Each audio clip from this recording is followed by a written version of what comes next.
Hai semua, kenalin, aku Idul Bagus Suryawangsa, bisa dipanggil Surya. Di video kali ini, aku akan menjelaskan ke teman-teman semua apa sih itu cyber law dan apa hukum yang ada di dalam cyber law. Cyber law juga dikenal sebagai hukum cyber, hukum internet, atau hukum digital, adalah cabang dari hukum yang khusus mengatur perilaku di dunia maya atau di lingkungan digital. Ini mencakup seperangkat aturan dan regulasi yang dirancang untuk mengelola dan mengatasi berbagai aspek hukum yang terkait dengan teknologi informasi, internet, dan penggunaan perangkat elektronik. Nah, di setiap negara yang memfasilitasi kehidupan bernegara dengan penggunaan sistem elektronik dan internet yang maju, secara tidak langsung perkembangan cyber law di dalamnya turut maju. Cyber law erat kaitannya dengan upaya pencegahan tindakan pidana dan penanganan tindakan pidana. Cyber law adalah aspek hukum yang ruang lingkupnya meliputi aspek orang perorangan atau subjek hukum yang menggunakan dan memanfaatkan teknologi internet yang dimulai pada saat memasuki dunia maya. Ruang lingkup cyber law meliputi hak cipta, hak merek, pencemaran nama baik, penistaan, penghinaan, hacking, transaksi elektronik, pengaturan sumber daya internet, keamanan pribadi, kehati-hatian, kejahatan IT, pembuktian, penyelidikan, pencurian lewat internet, perlindungan konsumen, dan pemanfaatan internet dalam keseharian. Kehadiran cyber law di Indonesia sudah diinisiasi sebelum tahun 1999. Di masa itu, cyber law adalah perangkat hukum yang menjadi dasar dan peraturan yang menyinggung transaksi elektronik. Pendekatan dengan perangkat hukum ini dimaksud agar ada pijakan yang dapat digunakan oleh undang-undang dan peraturan lainnya. Baik, selanjutnya kita akan membahas tentang hukum yang ada di dalam cyber law dan di undang-undang manakah termasuk cyber law di Indonesia. Cyber law atau Undang-Undang Informasi dan Transaksi Elektronik atau UU ITE disahkan oleh DPR pada tanggal 25 Maret 2008. UU ITE terdiri dari 13 bab dan 54 pasal yang mengupas secara jelas aturan bermain di dunia maya dan transaksi yang terjadi di dalamnya. Secara garis besar, terdapat 5 pembahasan cyber law di setiap negara, yaitu yang pertama, Information Security.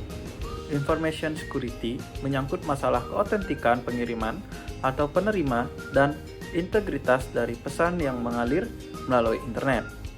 Dalam hal ini, diatur masalah kerahasiaan dan keabsahan tanda tangan elektronik.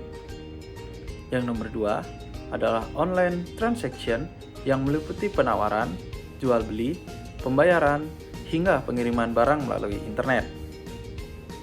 Yang nomor 3 ada right in electronic information mengenai hak cipta dan hak-hak yang muncul bagi pengguna maupun penyedia konten. Nah, yang nomor 4 ada regulation information content, perangkat hukum yang mengatur sejauh mana konten yang dialirkan melalui internet.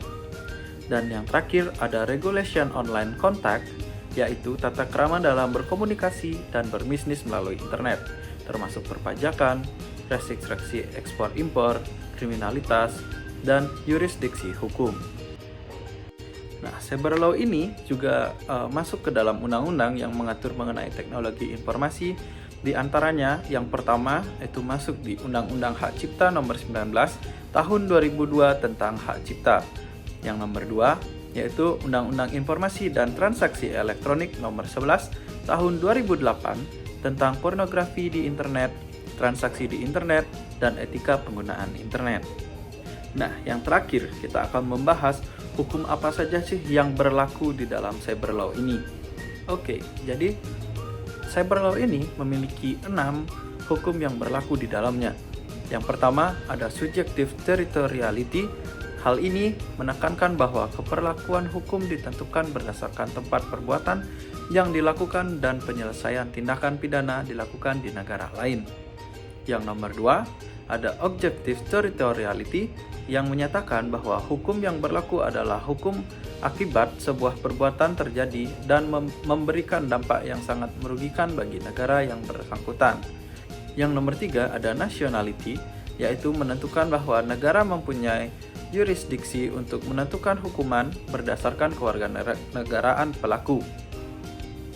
Yang nomor 4 ada passive nationality, yaitu menekankan yurisdiksi berdasarkan kewarganegaraan korban.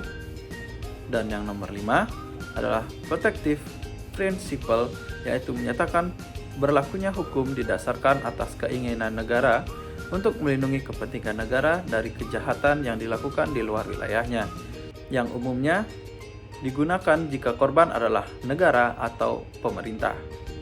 Yang terakhir ada universality, yaitu asas ini memperoleh perhatian khusus terkait dengan penanganan hukum khusus cyber. Asas ini menentukan bahwa setiap negara berhak menangkap dan menghukum para pelaku pembajakan.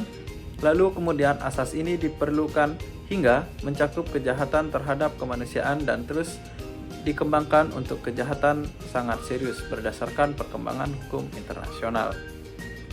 Nah, itu tadi penjelasanku tentang cyber law dan hukum-hukum yang ada di dalamnya dan di undang-undang mana sih ada di cyber law ini di Indonesia. Semoga video yang aku buat ini bisa bermanfaat untuk teman-teman semua.